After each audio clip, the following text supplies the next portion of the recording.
नमस्कार दोस्तों, मैं सुरेश सौरभ, लखीमपुर फीचर्स में आपका स्वागत है। आज हमारे बीच में गोला गोकर्ण नाथ के चर्चित कवि शशिकांत मिश्र जी हैं। साहित्य के क्षेत्र में इनसे हम बात करेंगे और उनका वह चर्चित गीत भी सुनेंगे जो गोष्ठियों में लोग खूब पसंद कर रहे हैं। मिश्र जी, आपका बहुत बहुत स्वागत है। सबसे पहले मैं ये जानना चाहता हूँ, साहित्य लेखन की परंपरा से आपका जुड़ना कब हुआ? साहित्य लेखन से आप कब जुड़े? मेरे पिताजी शिक्षक थे और कवि भी थे। उनके लेखन से ही मेरे अंदर भी कुछ लिखने का भाव जागृत हुआ। तो विद्यार्थी जीवन से ही मैंने थोड़ा बहुत लिखना शुरू किया था, लेकिन विधिवत लेखन कार्य 86 के बाद शुरू हुआ और उसके बाद मैं डायरियों में लिखता रहा, चर्चा में नहीं आया। 91 के बाद से मैं विद्यालय में, जब लोगों ने जाना कि ये कविता लिखते हैं, तो विद्यालय के किसी भी कार्यक्रम में मेरी कविताएं हुआ करती थी और मैं उस जो उत्सव होता था उसी के अनुकूल रचनाएं लिख कर के सुनाता अवश्य था। और उसके बाद कोरोना काल से थोड़ा पहले मंचों पर जाना शुरू किया। कोरोना काल में मैंने कुछ दोहों में रामचरितमानस का जो है संक्षेप में राम की पूरी कथा लिखी और हमारे गुरुवर वाजपेयी जी ने कहा कि इसकी पुस्तक का रूप दीजिए, तो मैंने उसको पुस्तक का रूप दिया और जो एक छोटी सी लोक कथा के रूप में आपके सामने है। और इसके बाद से मंचों पे जाना शुरू किया है। तो आपने साहित्य की कई विधाओं में कार्य किया है, सवैया, दोहे, छंद, घनाक्षरी लिखे हैं। साहित्य के माध्यम से समाज को आप क्या देना चाहते हैं?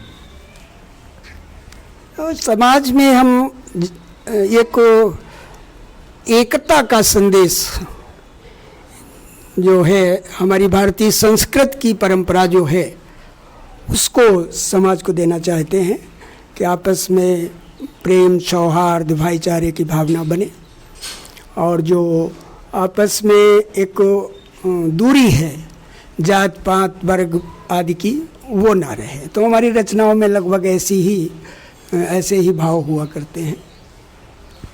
बहुत सुंदर आपके भाव हैं।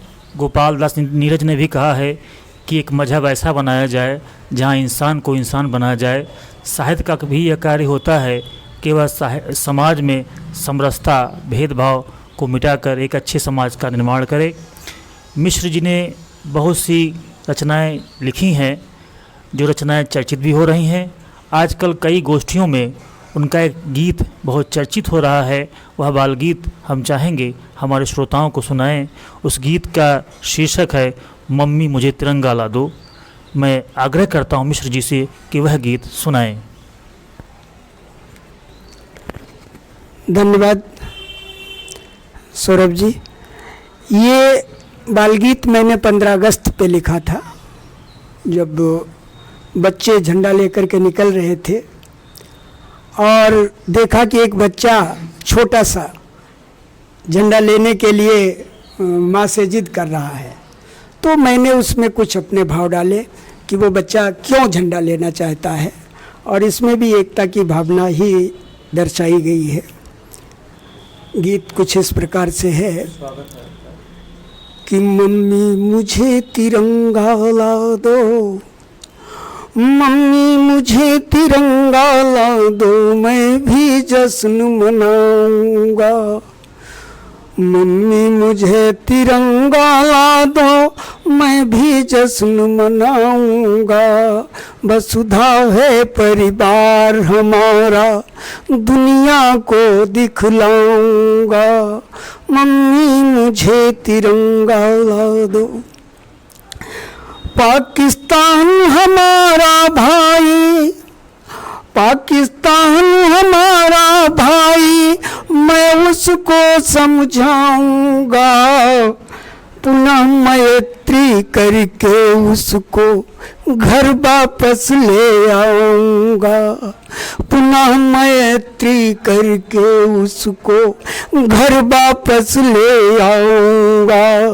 यही तिरंगा रावलपिंडी, यही तिरंगा रावलपिंडी पर भी माँ फहराऊंगा।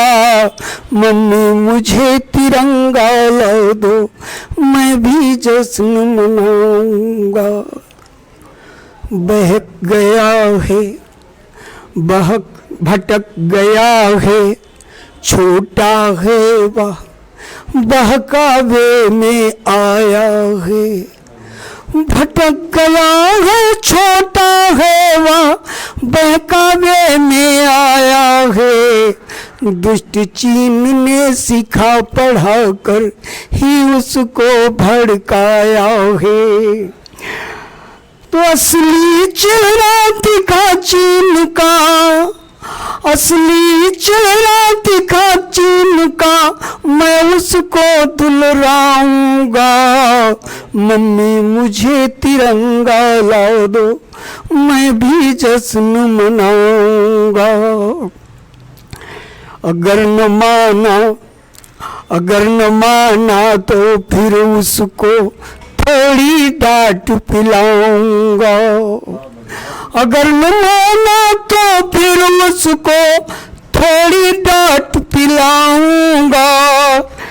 भड़काता जो चीन उसे उसकी औकात दिखाऊंगा। भड़काता जो चीन उसे उसकी औकात दिखाऊंगा। यही तिरंगा एक दिवस में, यही तिरंगा एक दिवस में पीकिंग पर फहराऊंगा। मम्मी मुझे तिरंगा ला दो, मैं भी जश्न मनाऊंगा। मम्मी मुझे तिरंगा ला दो, मैं भी जश्न मनाऊंगा। मम्मी मुझे तिरंगा ला दो, मैं भी जश्न मनाऊंगा। एक ऐसी भावना, एक ऐसी प्रार्थना जो सभी के लिए सार्थक है और सभी के लिए महत्वपूर्ण है। बड़ी अच्छी भावनाएं और बहुत अच्छी सुंदर पंक्तियों से जुड़ा शशिकांत मिश्र जी। कविताओं के क्षेत्र में आपका नाम बहुत ही महत्वपूर्ण है। आप हमारे बीच में आए, आपको बहुत बहुत धन्यवाद।